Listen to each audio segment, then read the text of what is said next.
And I'm thrilled to be here with Ana. I don't think I told you as we were prepping for this interview that the highlight of my family Christmas last year was a mini print swap amongst my three sisters and I. So I Sounds like think a many people in blast. this room have had that experience. And I'm thrilled to talk a little bit about art making and all the things that inspire you. Thank you for having me here today. Appreciate it. So let's start by talking about how we got here. You grew up in New York. I did. Can you tell me about an early experience with art that influenced you? It would be my pleasure. So I grew up in Brooklyn, fifth generation Italian American family in Brooklyn. And my parents have worked in the arts forever. My dad was the founding curator of the Rock and Roll Hall of Fame, which is What? kind of crazy. Yeah. I don't know if I told you that. And then my mom was a corporate art curator for like a big Wall Street company for a while. And then she she works for Keith Richards from the Rolling Stones. But basically, Sure. I know, I have very, very cool parents. But from like a very young age, I was surrounded by art. And when I was, I think like 13, I was put into an internship at a museum.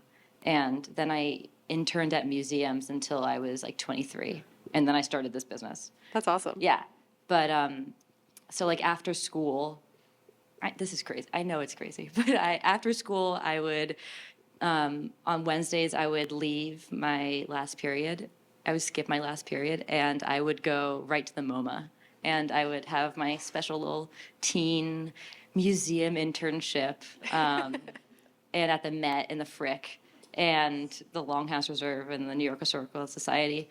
So my parents really, really wanted me to be in the arts. And but my internship at the MoMA was really when I really fell in love with art, and yeah, it's been with me ever since. So you had that museum experience. How did you wind up in printmaking? What inspired you about this medium? Yeah, so I went to college and I was thinking about how I loved museums so much. I was going to become a museum curator just like my parents. So I was taking a bunch of art history classes, and for my major, I had to take the history of printmaking, which I thought was going to be a snooze fest, like so boring. The name of the class was the history of Prince, so I thought it was Prince the musician Oh no, at what a first. letdown! Ah!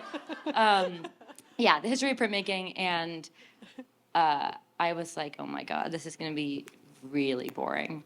And then we showed up to the first day, and everyone was given a little speedball carving tool, like those little red ones they're like little knives, a piece of rubber, and then some ink and a spoon and paper. And we carved our little block prints in like a true art history classroom. No aprons, super messy. That was my sophomore year of college, and ever since then, I've just been obsessed. I cannot stop. I cannot stop. Clearly.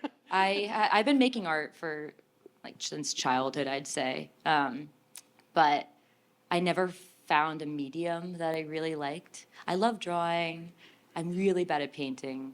I like sculpture. I like collaging. I like a lot of different mediums, but when I tried relief printmaking, that's when I was like, I finally found something I'm good at in art at art, and I really like it. I love making multiples. I love carving away the linoleum. I love using a press, and yeah, but that's why I chose printmaking. There's such a satisfying process to it all, like the different steps and Yeah. the physical making of it. Yeah. It's the best.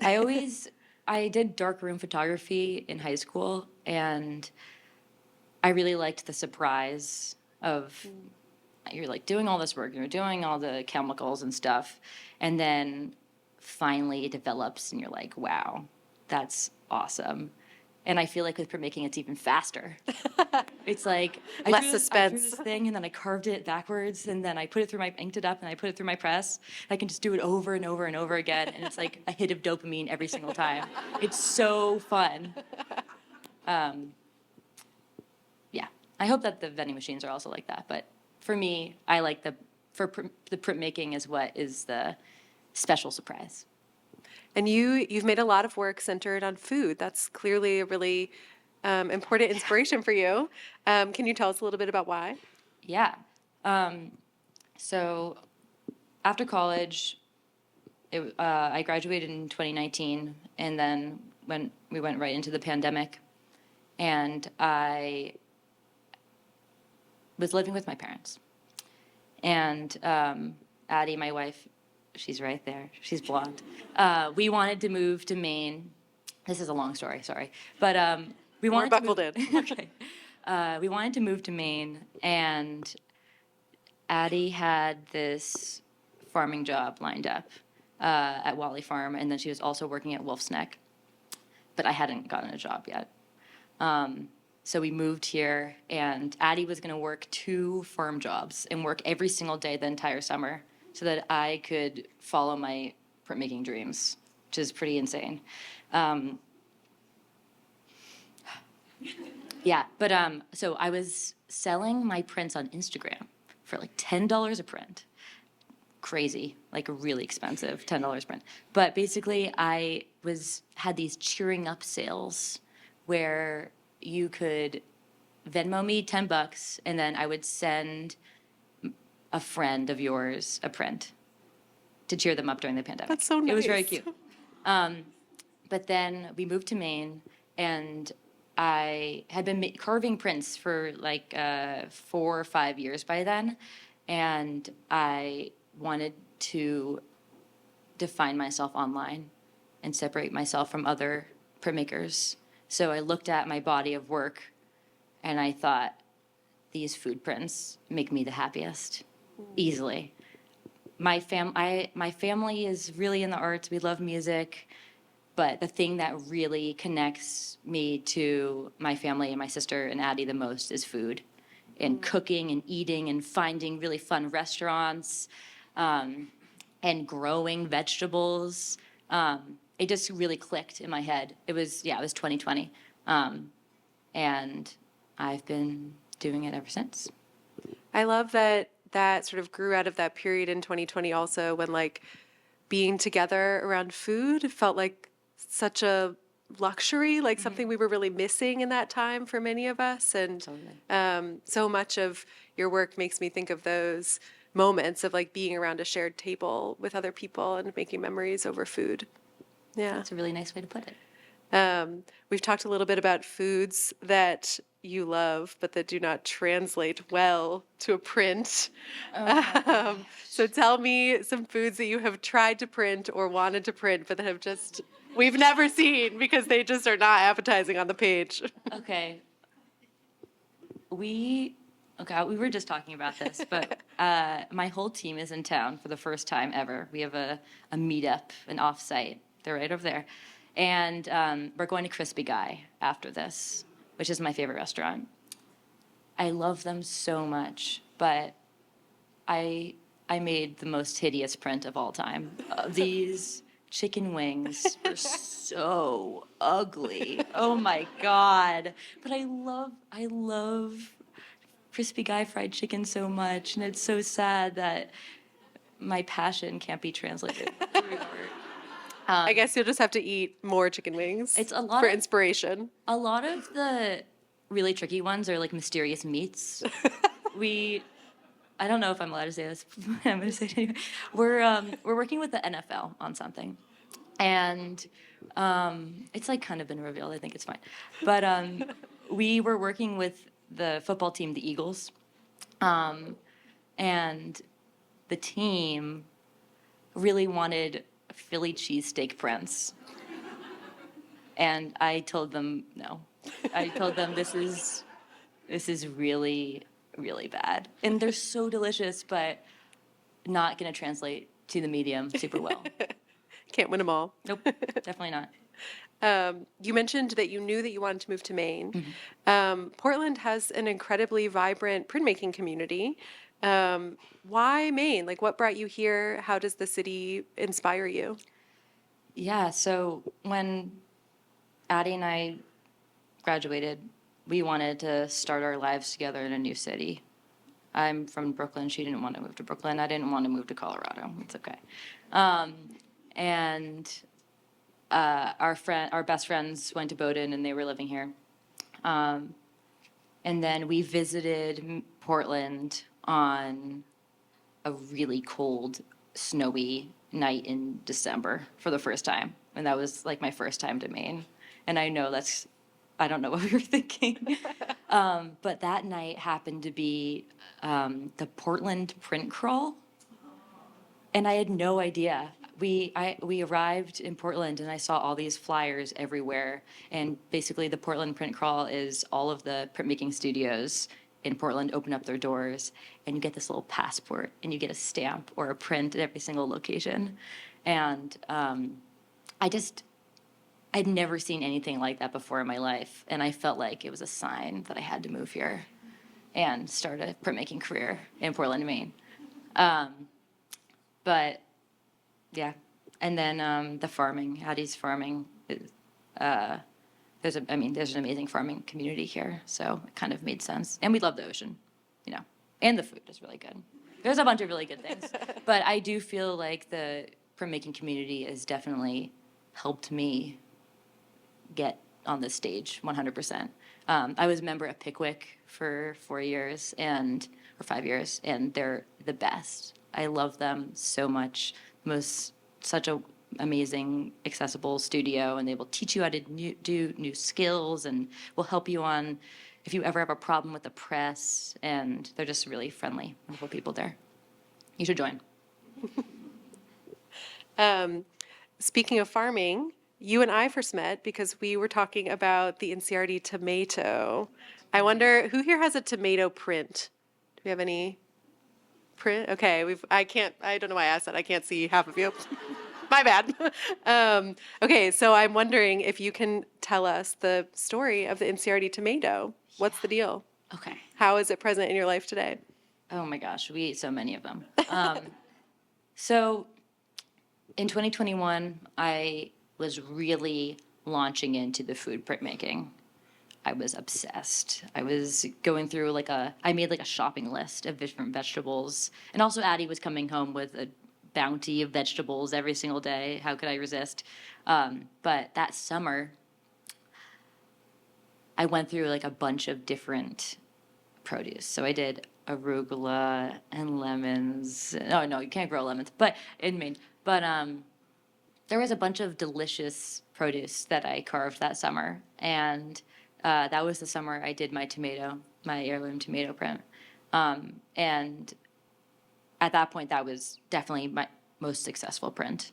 And I was trying to establish my online presence a little bit more. So I was Googling myself just to see what it looked like.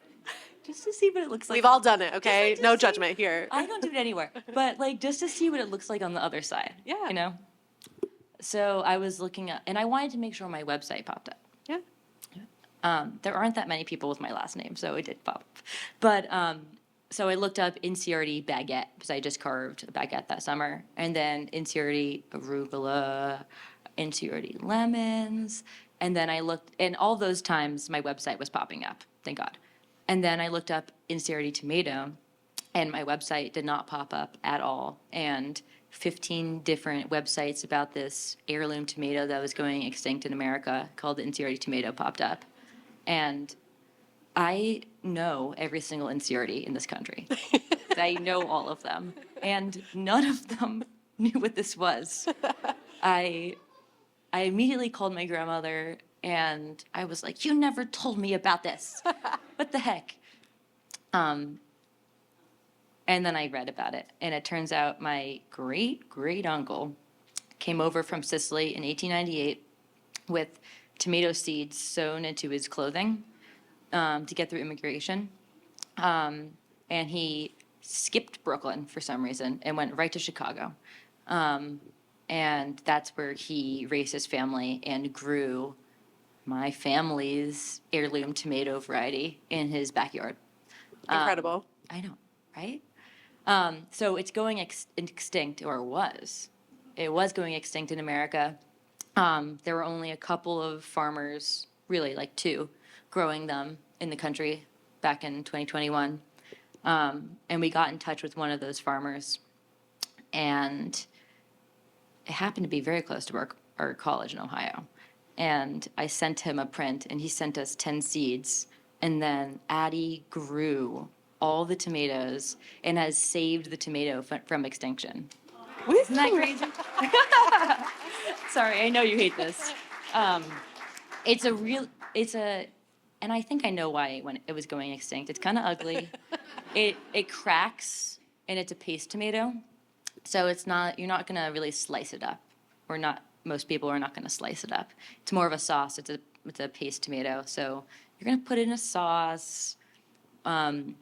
We make the Marcella Hazan tomato sauce, if you know what that is, with the tomato and like a whole stick of butter.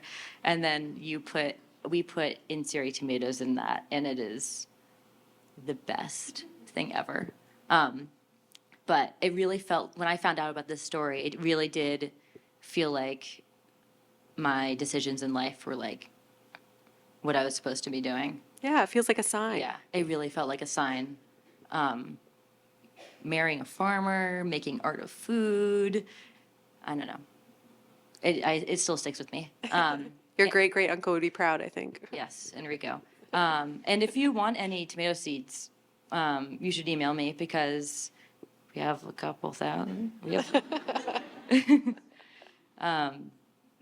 And they are really yummy. They are really yummy. But that is how we originally first met. I think it was kind of around that time that the vending machines began. And, many fans here have been to a vending machine, but they might not know that you almost scuttled this project. Can you tell us a little bit about where did the vending machines originate? What kind of adjustments have you made along the way in response to, the appreciation from fans? Yeah. So I came up with the vending machine idea back in 2020. I'm sorry if you've all heard this story before, but I needed laundry money. And I had just started doing a bunch of makers markets and art markets, like at Thompson's Point. And I thought that if I had a mini art vending machine, I could collect coins to wash my clothing that was like covered in printmaking ink or dirt. And until, honestly, like last month, I was getting my quarters for our laundry from there. Yeah, it's been a long time. But yeah, I came up with the idea from that. And also there were these like sticker and tattoo vending machines all over Brooklyn at supermarkets growing up. And then I also, I went to an Artomat when I was a child. It was a cigarette machine that had gilded bugs in there. And there's one in my parents' house right now. But that's always stuck with me. But yeah, so I made this Instagram reel, and it got like 17 million views. And it was really crazy because it was really just me and Yana, my assistant, at that time. And it was really overwhelming because the prints in the vending machines back then were lino cuts. They were printed by me. And I could not keep up at all. And I knew that it was a really fun and exciting idea, and it made me happy using it, and it made me happy watching other people use it. It made everyone, I don't know, hopefully it made a lot of people happy. But it was really, really overwhelming. And I didn't really know how to run a business. But then I met Bobby, I knew him before, but Bobby, my business partner, came in and he saved the business basically, and he runs the whole business down. He's blonde, he's over there. You can say hi to him later. But now I have a wonderful team. And as I said, we are meeting up in person for the first time today. So, and they're over there too.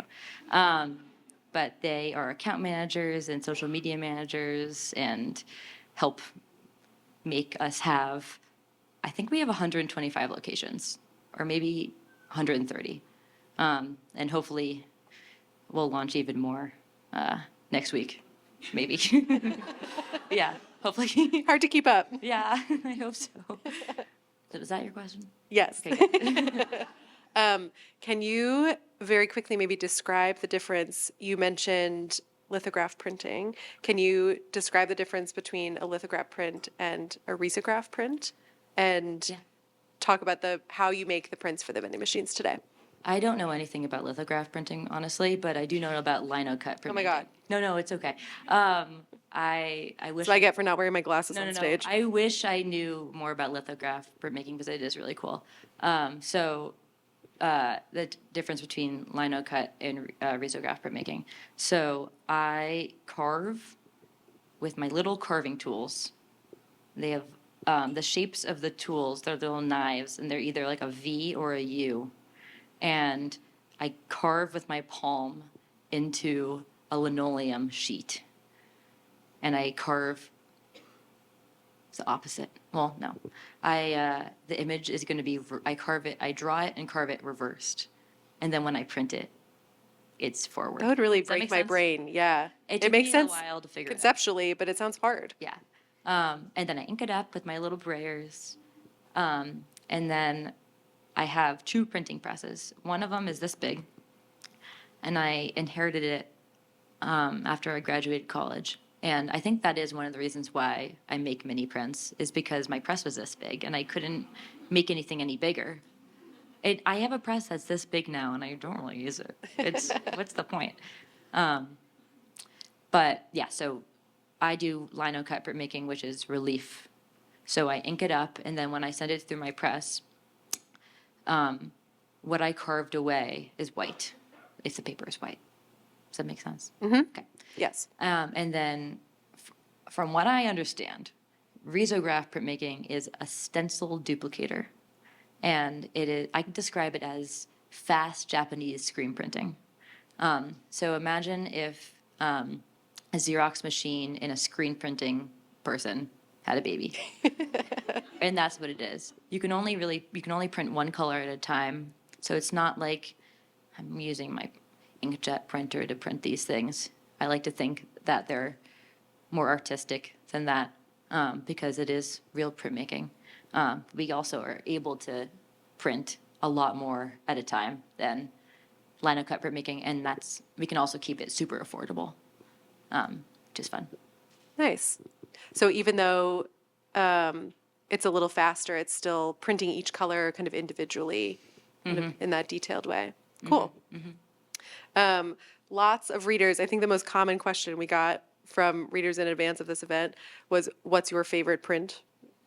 And if you can say your least favorite print from the vending machines. Oh, okay. I should have prepped. I was really excited about that quarter in that vending machine, honestly.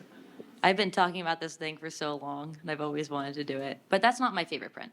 I really like, can I say 3? Yeah. Okay. No. What? Yes. Okay. I like the martini. I see your little olive. I like the olive, but it's not my favorite. Yeah. But I love martinis. I love a dirty martini with an olive. That's what you're saying. Okay. I would have to say one of my Richard Scarry prints. I love Richard Scarry. And I like the way they turned out a lot. And then, I don't know, what else have I made? Okay. I have an upcoming collection that's dinner party themed. And I really like my shrimp cocktail print out of that collection. Or the fondue print.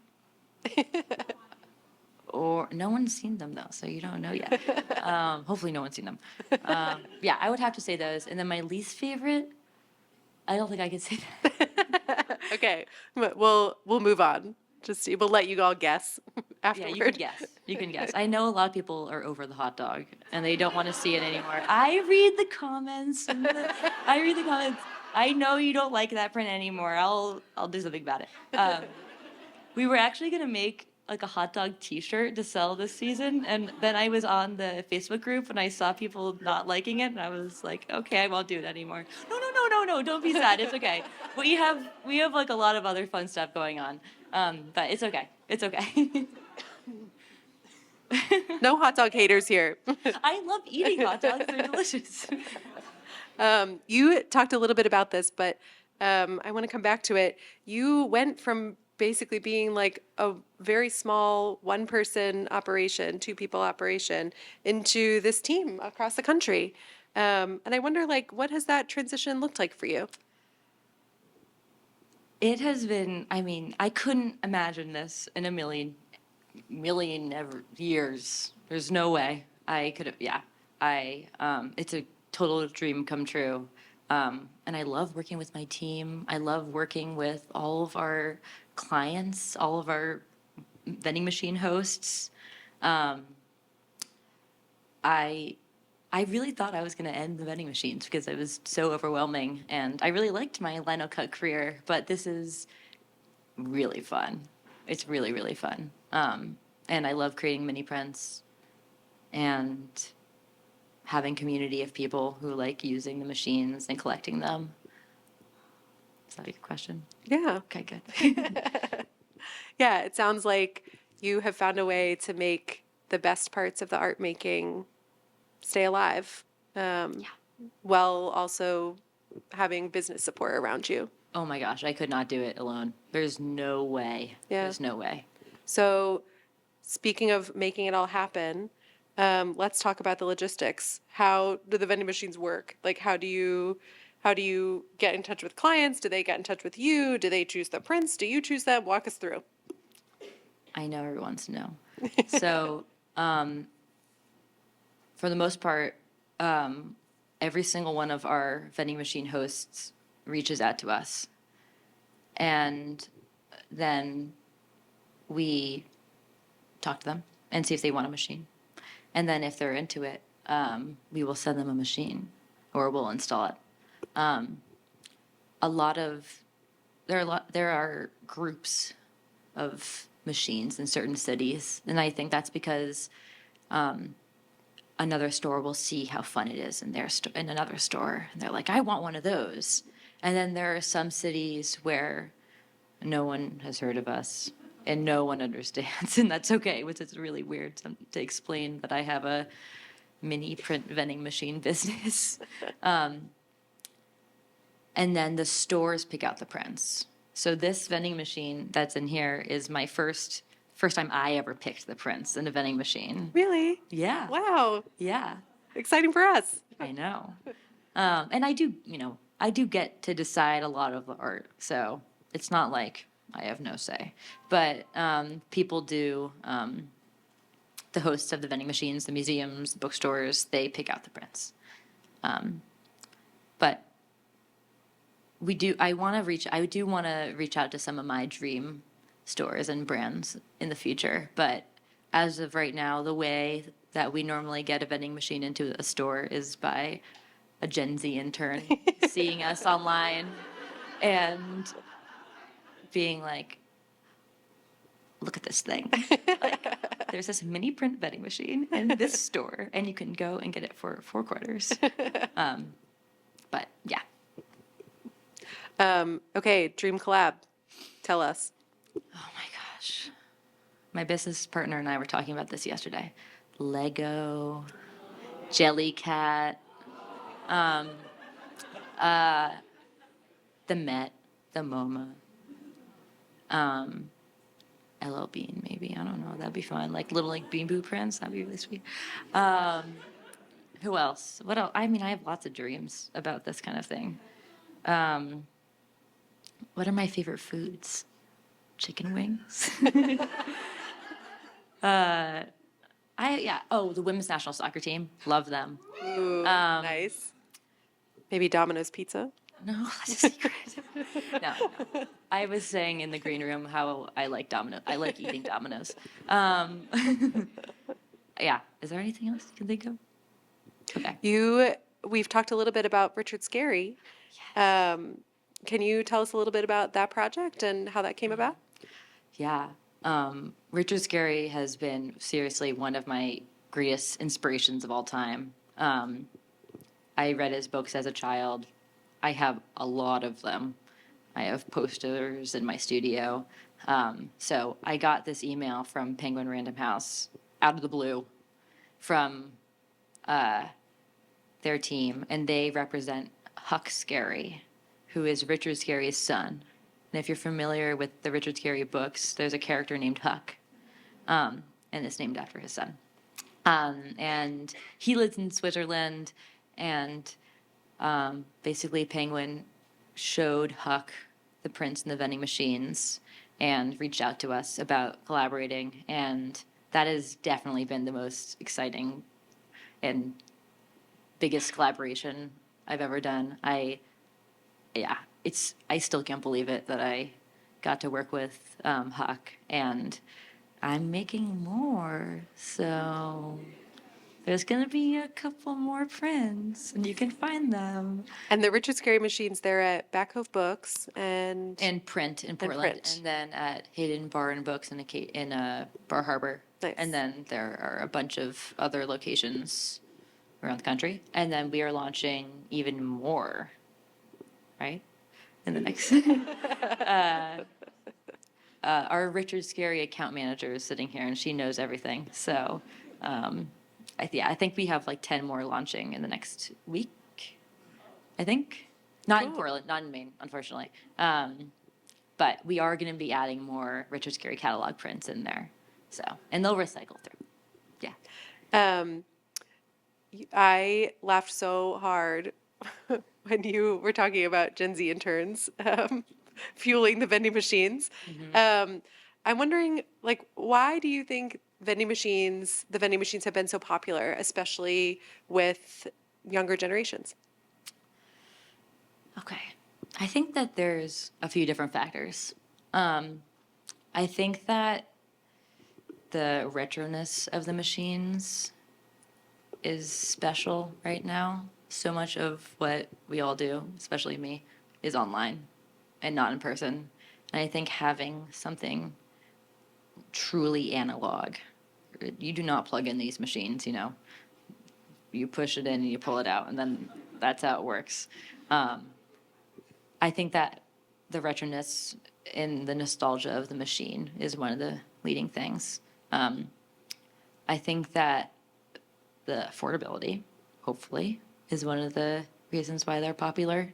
We really like keeping them at $1. We had a meeting with an accountant recently, and he was saying you should really make these like $1.50. And also, every single like dad figure in my life likes to tell me you should really make it $1.50, like, or $2. And we're never gonna do that. We really like to keep it at $1. But I think that is one of the reasons why they're popular.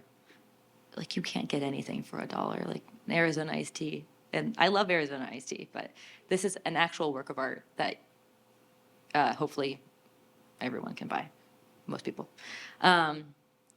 So there's the retroness, the affordability. I think that the collectability also goes into that. You can start a collection and then build a community, join a community of people who want to trade with you and start talking to people you've never known before, and also in your city, but also around the country and maybe around the world soon. You never know. And then I think the social media aspect of it. People like to post about going to the vending machines, which is great. Makes stores want to host them because it brings them more foot traffic. And then also it's fun to post about your little mini vending machine experience and your scavenger hunt around town.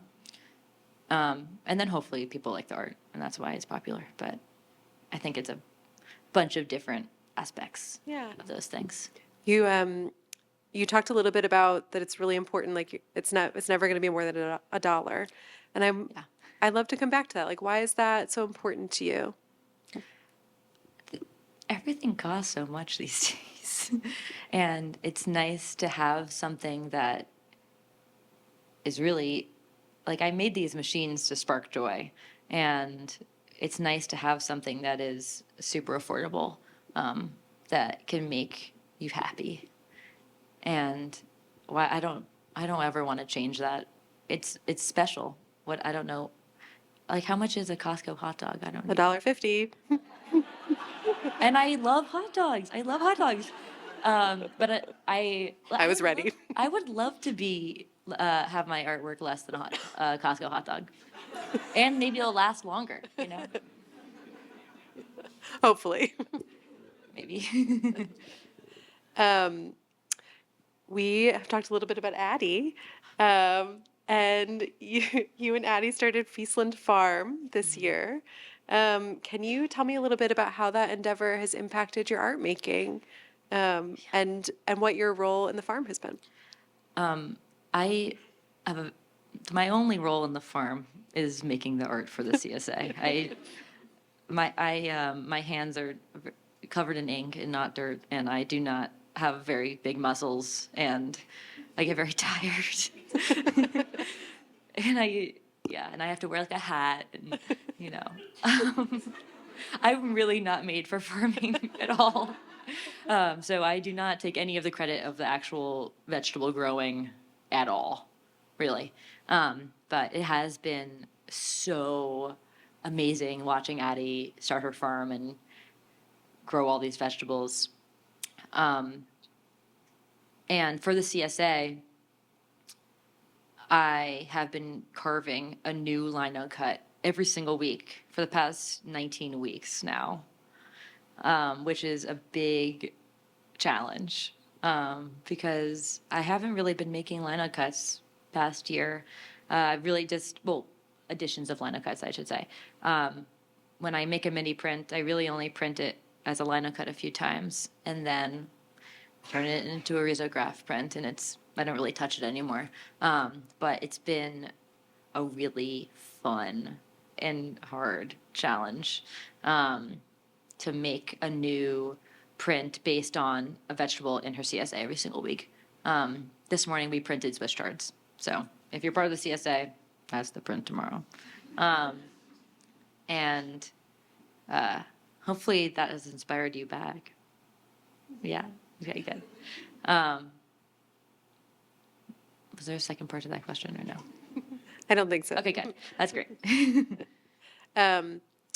I am going to give us a little warning that I'm going to ask for audience questions shortly. So start thinking about what you want to ask.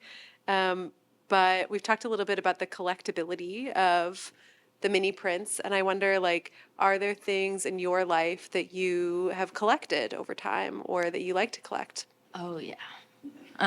Let me see. I have a list. I collect Florence and the Machine memorabilia, albums and T-shirts and posters. I'm a really, really, really big Florence and the Machine fan. I've seen her so many times, and her album comes out on Halloween, everyone. I collected garden gnomes in middle school or lower school. What else? And now Addie and I collect little things. We have a few letterpress drawers on the walls where we put all of our little knickknacks or tchotchkes. But yeah, I was collecting those tiny guys before I started the mini prints. So I think that my small thing collection must have lent into the mini print obsession I have now. You talked about how the farm has been really inspiring you this summer, making those prints for the CSA. What other things are inspiring you right now? Are there like particular partnerships or just things you're seeing in your life that are fueling the art? Yeah. The farm is definitely one of the biggest things at the moment. Richard Scarry has been really different than anything else I've ever done. And then as I said, my dinner party collection, my parents have thrown these wild dinner parties since I was a baby, like a child. And that has been my latest inspiration. My sister and I would be asked to come downstairs at like midnight, and I would play the tuba and she would play the trumpet to do a performance for everyone. And then they'd be dancing to Rod Stewart and the Rolling Stones until 3 a.m. So I couldn't really illustrate that. I do have a tuba print that I made, but I was leaning into the food that they would sometimes cook. But some of the foods were too ugly for me to turn into prints. Like I was thinking about doing a rack of lamb, but it wasn't good looking enough. But yeah, my parents' dinner parties I've been thinking about them a lot recently, and that has been a fun inspiration to think about. Feels like a real missed opportunity to have invited you to play a tuba here tonight. No, that would have been horrible. What have I done? I haven't played since high school, and I didn't know how to read music, and I was making it up the whole time anyway. It's not the best sound too, honestly. But I'll find an old clip of me playing the tuba and I'll share it online sometime. Oh my So gosh. you're not missing out. But now, as a 28-year-old, I think you don't need to hear it. Yeah. I'm going to start our reader questions with a wonderful question that we got from a guest tonight. And then we'll turn it over to all of you. You and your wife have a collaborative investment in food and accessibility in two of the most difficult lines of work for both, farming and art. How do you work together to make those things possible, and what have you learned from this process? I think that, yeah, Addie's food has, this whole summer, watching her plant the seeds, I just didn't know I've been watching her farm for like 7 years now. I just didn't know how much went into it until this summer. And watching her start with like just dirt and then like a beautiful farm. You should all visit sometime. It's called Feastland Farm. And watching the vegetables at their different steps and growth has been amazing. And all the different colors, and then eating the food right after and make a print of it is really cool, honestly. I hope that my art inspires Addie right back, but also I love eating the vegetables that she grows, and she's a great cook, so I love eating the food that she cooks too. Ooh, what's been the most delicious vegetable of the summer that also made it onto a print? I think we had shishitos like 5 times a week because it's my favorite. And then Addie was making this curried tomato sandwich. What? Curried tomato BLT. And I think it's just on New York Times Cooking, but it is the best thing ever. Oh my God. It's so good. We would have it multiple times a week. It was so good. Well, now I'm hungry, so it's time to move us to audience questions. You're right. I think that we have beautiful Sydney here with a microphone. Awesome. Yeah. 2 quick announcements before we go to audience questions is that I know a lot of people want to trade the prints that they got here tonight. So at the end of this event, you can just sort of gather in this general area and trade your prints. As well, Ana will be selling some larger prints she brought with her, and you can find that selling opportunity in the back left corner where you entered. So if I could just see a raise of hands for audience questions. I saw you first, ma'am. Hi, Anna. So my question is, the first vending machine that you had, was it something that you sourced, like something that was upcycled, an old machine that used those old stickers or tattoos? Mm-hmm. And then from the first one, how are they now reproduced so that they're all out there in the world? So the first one I got was from Facebook Marketplace. Nice. And then our supply of vending machines is a secret. It's a secret I've never shared, and I'm sorry to leave you with that answer. But That's okay. It's my only secret. That's okay, and you're probably asked it over and over, so I wish I could tell you, it's okay. but it's my little secret I like to keep. We'll keep the mystery alive. Yeah, we'll keep the mystery alive. Hi, I'm currently a student at Maine College of Art and Design, and they recently got rid of the printmaking major. I'm the first grade that can't do it. What? And I was wondering what your advice is for advocating for like the physical arts, because I feel like everything's getting so digitized nowadays. I'm just worried about losing that stuff. I think that printmaking there's a reason why it's kept on through history. I feel like it can be used as a way to say your politics and how you feel about certain things because it's the power of making multiples. And I think that if you can use printmaking to get your feelings across, honestly, that's what I would do. Okay, Because I'll you don't try even that. need to. Did they get rid of the presses? No, we still have the whole room. It's Okay. just they like have been moving away from the physical majors, which I'm a little sad about. I would say you should protest Right. and carve a lino cut and print 100 of them and then put them all over Mecca. I'll do that. That's what I would do. I would also suggest contacting your local newspaper. Yes. That email address is mgray, Gray, at pressherald.com. I love that. Hi, you talked a lot about your love of food, and so I'm wondering, have you ever made a print of a food that you hate? And if you were to make a print of your least favorite food, what would it be? My least favorite food, this is crazy. Okay, my least favorite food is cooked salmon. It is, I can't stand the smell of it. I think it is one of my least favorite things on the planet. That would be I know that, I mean, it would probably be a cute print. I couldn't actually see where you were, I'm sorry. Oh, you're right there. Yeah, a cooked salmon is not that ugly. Like, I would do it, you know? I'm trying to think of a food that I don't like that I had to make. Was that your question? Yeah. A food that I don't like that I had to make a print of. I don't like Negronis. I love dirty martinis, but there's something about a Negroni that I try to order it, and I'm like, I'm gonna be brave. I'm gonna be so cool. I'm gonna drink this Negroni, and then I give it to Addie immediately afterwards because I don't like it.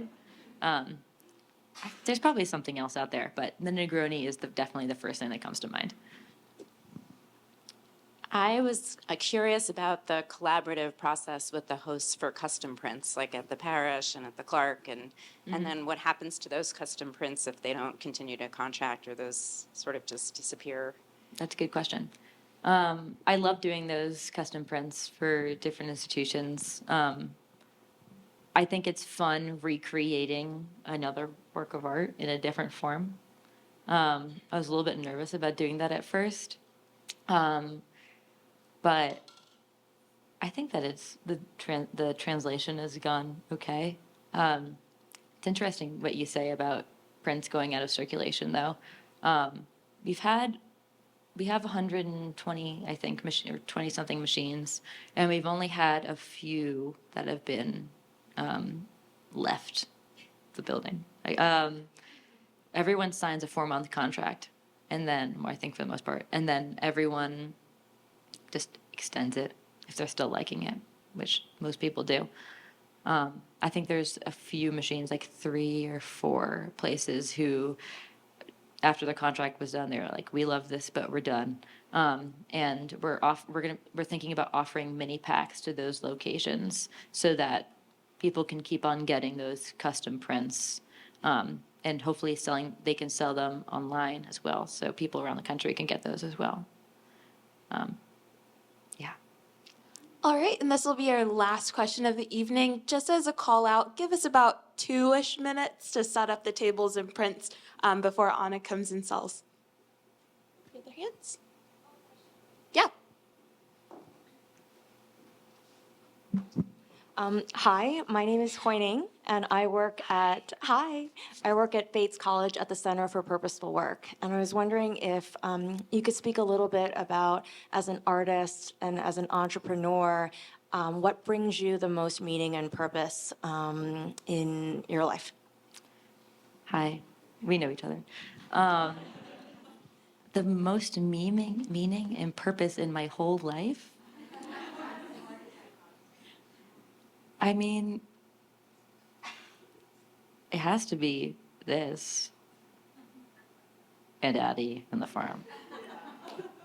But, I mean, this has turned into something pretty big. Really, I mean, to me, it's pretty big. But I just could have, my whole life is this job now, and I couldn't be happier about it. I love my job.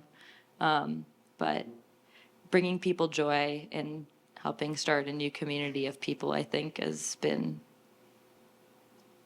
Pretty special. yeah, pretty special.